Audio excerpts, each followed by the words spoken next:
Let us rise.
less of me. Take everything, Lord. Just take everything. Thank you, Jesus.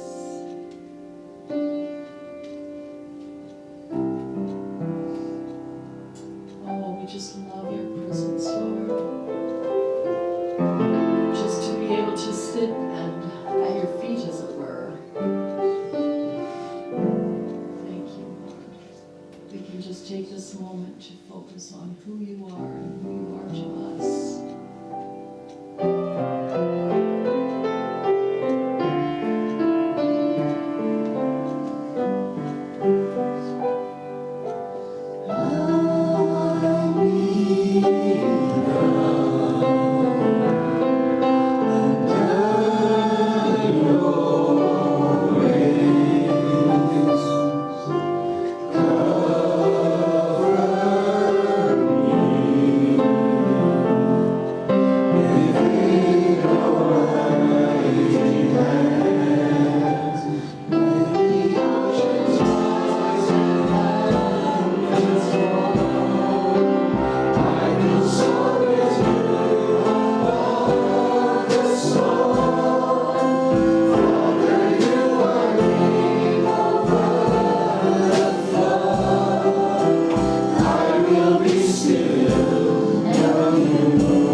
Feel like singing that chorus just one more time. Thank you for leading us in worship. I so appreciate Winston and Natalie and Eamon. Like, we are blessed to have worshipers here. Could we just linger on that chorus, maybe just do that chorus again? When the oceans rise and thunders roll,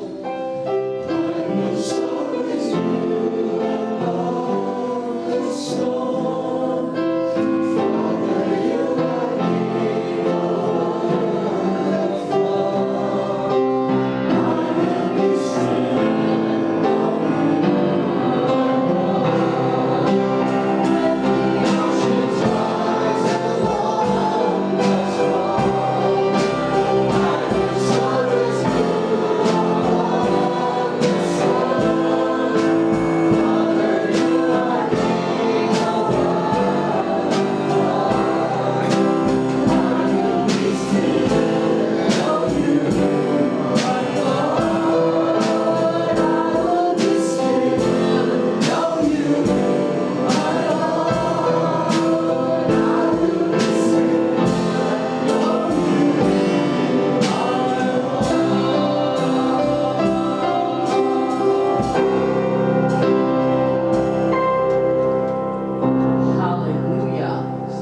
doesn't matter what comes against us.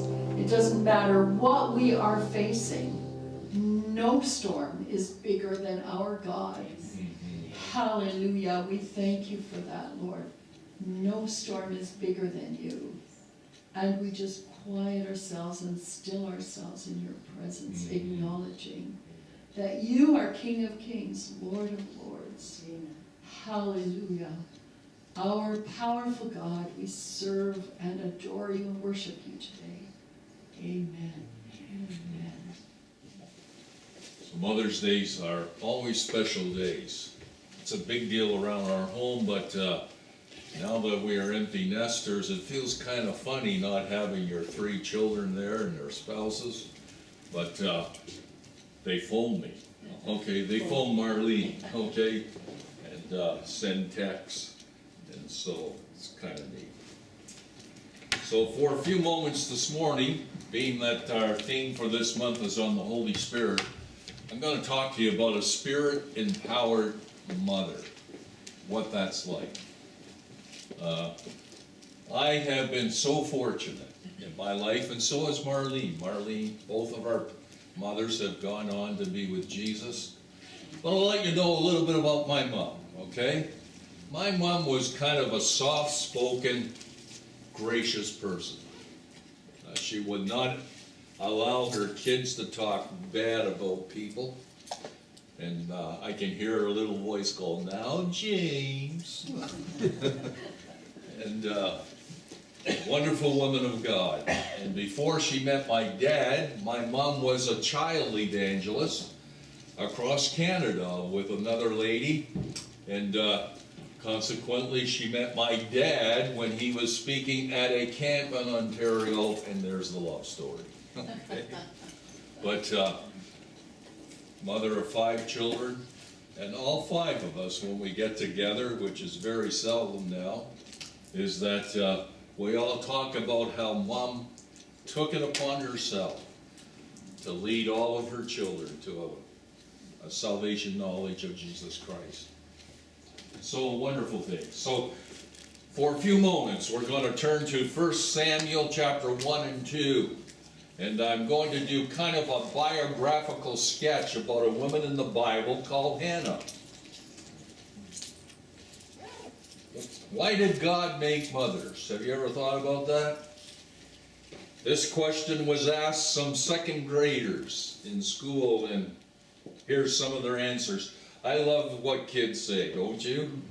You'll never know what they're going to say. The question, why did God make mothers? The top answers were this: mostly to clean the house and to help us out of there when we were getting born. Next question, why did God give you your mother and not some other mom?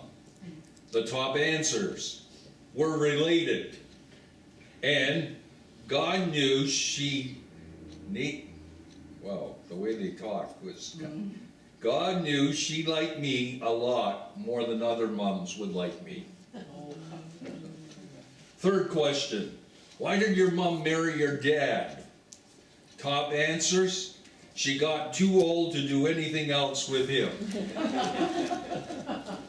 And my grandma says that Mom didn't have her thinking cap on.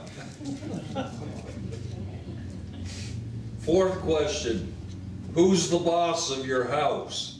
Top answer, I guess Mom is, but only because she has a lot more to do than Dad. In many aspects that's true, isn't it? 5, what does your mom do in her spare time? Top answer, mothers don't have spare time. And this last question, what would it take to make your mother perfect? Top answer, on the inside, she's already perfect. On the outside, I think she needs some plastic surgery. Only kids can say those kind of things. For a few moments, let's look at a woman in the Bible called Hannah. Her name, next slide here, please. Hannah's name means grace. She's a wonderful woman of God. Grace. Now, I don't recommend this to the guys here this morning, but Elkanah was her husband, and he had 2 wives. Something that happened in biblical times. And the Bible tells us in 1 Samuel chapter 1 that Hannah was his favorite wife. I guess it was because of her name. She was graceful and kind and those things.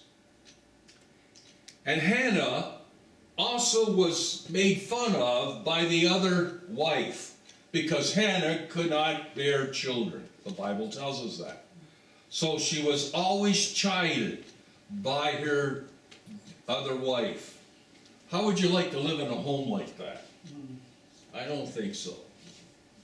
But Hannah, the Bible says her womb was tied up or dried and she couldn't have children. And she would go to the temple and pray for this child that she was waiting for. In due time, the Bible says that Hannah bore a son, and his name would be called Samuel. And this morning, I want to draw 3 lessons from this great mother, for all of the mothers in here and for the men in here to appreciate the women that God has put in our lives. Marlene was to preach this sermon this morning, but because the university is in a really busy time of the year, she says, Jim, can you preach for me? And I said, I'll do that for you anytime. Okay? So I thought of this sermon from the life of Hannah. What lessons can we learn about this wonderful woman of God called Hannah? The first thing that you can learn, Spirit-filled mothers are people of grace. When I think of that, my mother was a person of grace. In fact, my pastor in Toronto, who was my mentor, his wife's name was Hannah. And she is the epitome of grace. And she had a son called Charles. And Charles was not a really good guy. When he got into his teenage years, he just went off the rails. Thank God he's back serving Jesus, and he's one of Canada's greatest evangelists. But when he was a young man, he was not a nice guy. And Hannah, his mother, was always in anguish about her son. Some of you can identify here this morning. But she was always graceful. And one night when she was praying, the Holy Spirit spoke to Hannah, the Hannah that I know, and said to her, you know where your son is tonight? And she says, I kind of have an idea. He slammed the door tonight and left and said that he was going to a bar in Thamesville, Ontario, which is about an hour and a half from the city of Toronto. And so she thought, are you asking me, Holy Spirit, to go and find my son? I don't know what bar he's in. I don't know where he is. But yes, I'll go. And she drove for an hour and a half to Thamesville, Ontario. She finds out there's a couple of bars in town. So she went to the first bar because it was the largest bar. She thought, that's where my son will probably be. She parked her car out front. And she waited 1 hour, 2 hours, 3 hours, 4 hours, into the early morning hours, and out comes her son, drunk. In the English language, we would say drunk as a skunk. He was drunk, could hardly stand up. And Hannah gets out of the car. Typical Hannah, who was graceful. She didn't look at her son in a drunken stupor. She walked up to her son and put her arms around him and said, honey, the Holy Spirit told me you would be here tonight. And he broke down and he wept. And he wept. And he came back to Jesus.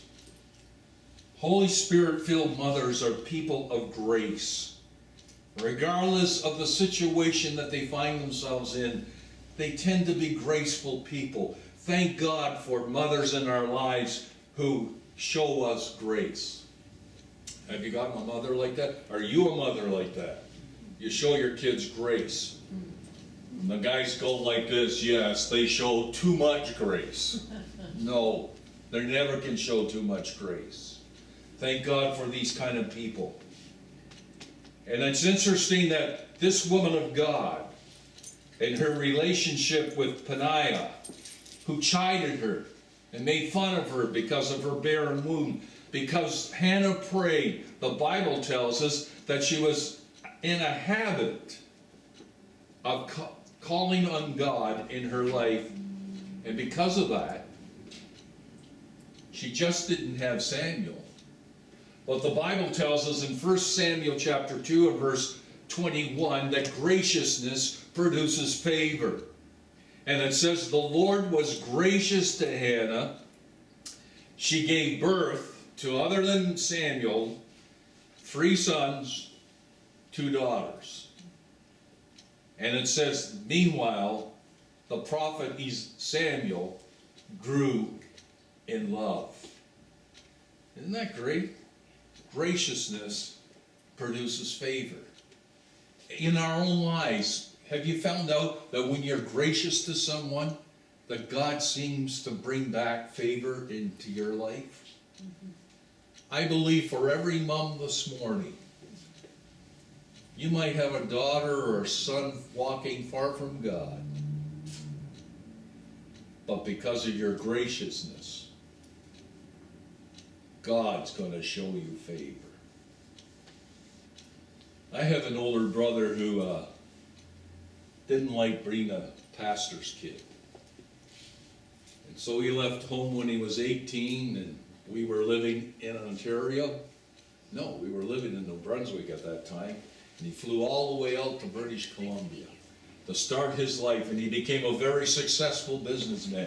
He had the cars, he had the toys, he had the big house in Sawasan, he had the business.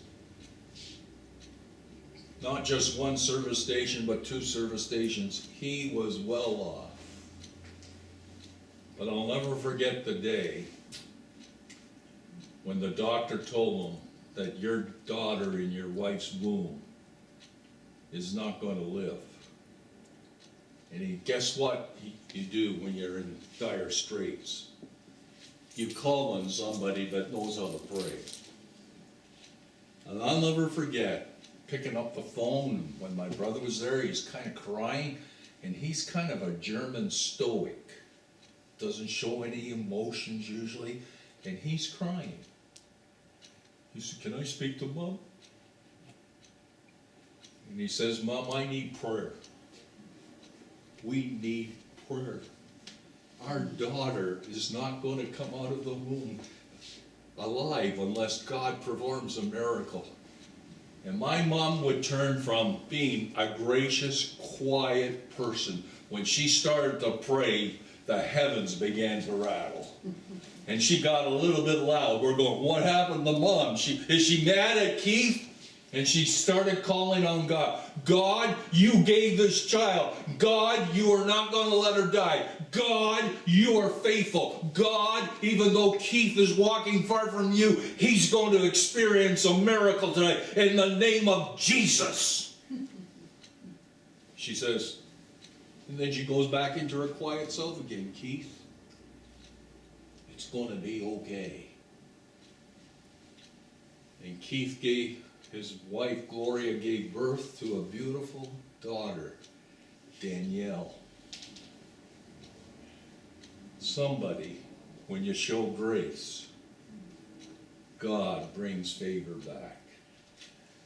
I want you to know that this morning. That's not just for mothers, that's for all of us to learn that lesson. Graciousness produces favor in our life.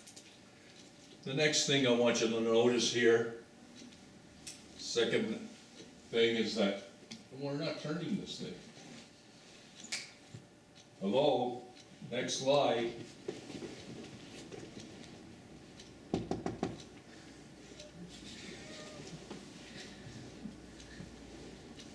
So those are the 3 points I just said. They model grace in their relationships.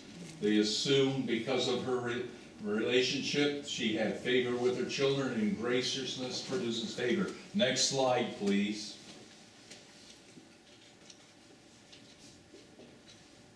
She was a spirit-empowered woman of prayer.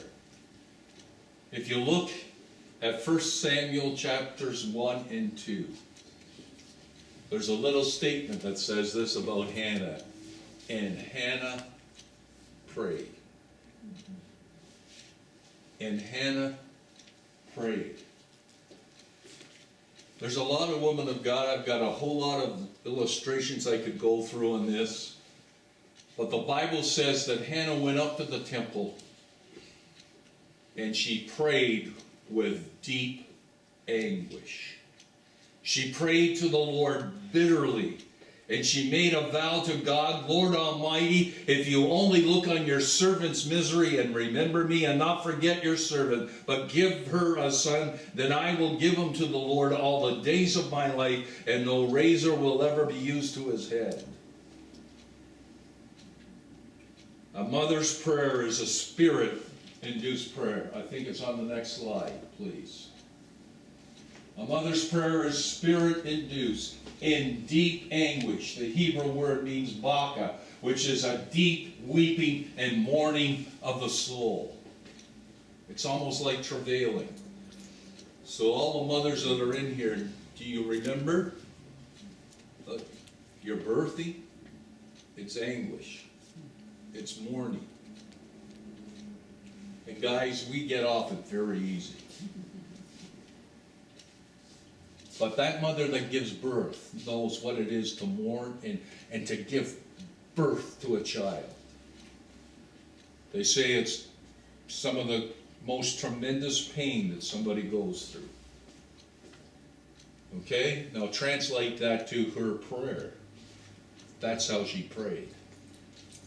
In deep bitterness of soul and mourning to God, hear my prayer. Romans chapter 8 verse 26 says, in the same way the Spirit helps us in our weakness. We don't know what to pray for, but the Spirit Himself prays through us with wordless groans. Have you ever experienced that? You come to a time in your prayer and you don't know how to pray anymore, but all of a sudden something kicks in and God's Spirit prays through you. Either in your spiritual language or out of the mourning of your spirit, you're calling out to God. And so this is what this lady did. She called out to God. Mothers, pray. Can I say to you this morning, mothers, do not give up on praying. Keep knocking, keep doing, because God will sooner or later, in His own understanding and His will answer your prayer. Yes, that's true. God answers prayer. Amen. 1 Samuel chapter 1 verse 20 says, in the course of time, Hannah became pregnant and gave birth to a son, and she named him Samuel because I asked the Lord for him.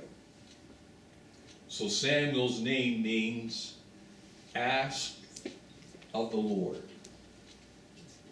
Understand there's someone in the room here this morning that is pregnant with child. Listen to me for a few moments. In the Hebrew culture, and perhaps it's similar in other cultures, but the naming of your child means something. So every one of our children have the name by Marlene and I. They mean something to us. Same thing in your Chinese culture, I believe. When you name somebody, you're putting the step of favor on their life by what you name. I'm thinking of a guy called Elon Musk. Have you heard of him? He's had some pretty bad relationships. And one wife that he had was totally out of this world. Like, on the other side, not good. And can you imagine naming your child using computer language? Can you imagine? The child's name is made up of X, something, whatever, and you can hardly even say your name. Can you imagine the curse that is over that child?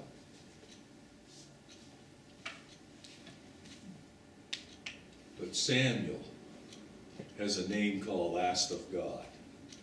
So every time that Hannah looks at Samuel, who would become a leading prophet in the nation of Israel, she looks at him and sees the favor of God. Asked of the Lord. I asked of the Lord, and this is what you gave me. Thank you for favor. I don't know if there's any Samuels in this room this morning, but if you do have the name Samuel, somewhere in your name, it means ask of God. Somebody prayed and gave you a name that means that God responded to my prayer. The last point I'll leave with you this morning is that Spirit-empowered mother set the tone for the family. The Bible tells us in 1 Samuel chapter 2, read it when you get home. It's a song. It's called Hannah's Song. And it relates very similar if you read that song and you read the song that Mary, the mother of Jesus, gave in Luke chapter 1, verses 46 to 55. You'll find out that they're very similar in the song that they sing. Mothers have a spiritual influence in the family by setting the tone.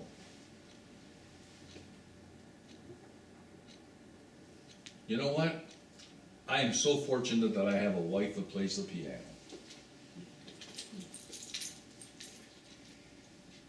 And you know what? Last night, Marlene sits down at the piano and starts playing it. I go, wow, she plays anything from Mozart, Bach, to choruses, to hymns. I'm getting blessed, but I had to go outside, and I saw a couple of friends of mine that are outside, and I didn't tell you, Marlene, they were standing there, and they're going, wow! They just were listening to the music, and they went, wow! Jim, are you ever fortunate? I said, yeah, I love listening to my wife's music, because it sets a tone in the family. You don't get angry when Marlene's playing the piano. You get peaceful. It sets a tone in the family. And all of our children, they're not perfect, believe me. But all of them say, Mom, we love the music that comes. We remember Mom playing the piano. We remember you, Mom, for teaching us to do music when we hated it.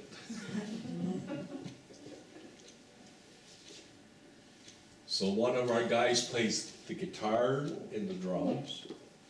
Another guy plays an amazing guitar. He's amazing at it. And the other, our girl, she sings. She hasn't played the clarinet in a while, but this week I'm going to talk to her about it. The flute. So thank you, honey. Okay. There was clarinet now, but it's flute. It's flute. And when they all get together and jam, you say, what's the music like? Well, it sounds pretty nice to me.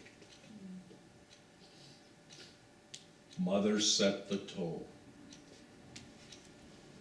in the family. I'm a firm believer in that. It's not me. It's Marlene that sets the tone. And so this morning, I want to encourage you. Next slide here.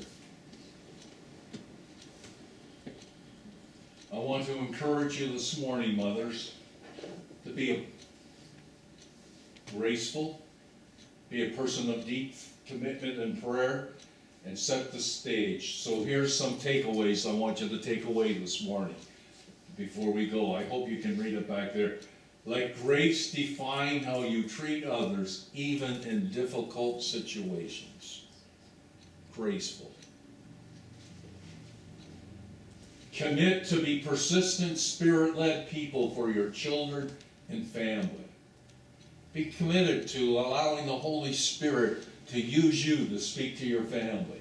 Trust God that He hears and answers. Hannah's faithfulness brought Samuel into the world. Fill your home with worship. A mother's song shapes the spiritual atmosphere. You say, what? I don't have a wife that plays the piano. You know what? You can get all sorts of worship now.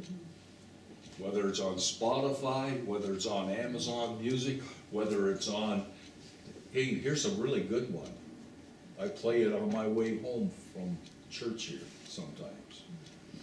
Worship Road. Is that what it's called? I think that's it, yeah. Worship Road. Road Worship or something like that. It's got those two words. Get the app and you'll just have no announcements on it. It's just worship music. Just go on. The other night when I was here on Friday night, after they had sang here, and we had our prayer time, I got in my vehicle, I listened to worship all the way home. I had myself a worship time and a prayer time at the same time. Yeah, Worship Road Radio. Worship Road Radio. Free Okay. advertising. Be empowered, the next takeaway. Be empowered by the Holy Spirit. Motherhood is a calling strengthened by His presence. Proverbs 31 talks a lot about the godly woman. Verses 31 to 25 are very important scriptures for every woman. It says this, she is clothed with strength and dignity. She can laugh at the days to come. She speaks with wisdom, and faithful instruction is on her tongue. Can I read that again? That's a powerful scripture for you, woman, to be blessed with this morning. You are clothed with strength and dignity. She can laugh at the days to come. She speaks with wisdom, and faithful instruction is on her tongue. So mothers, rise up in the power of the Spirit. Pray, worship, and lead your home with grace. We're going to pray for the mothers this morning and mothers to be.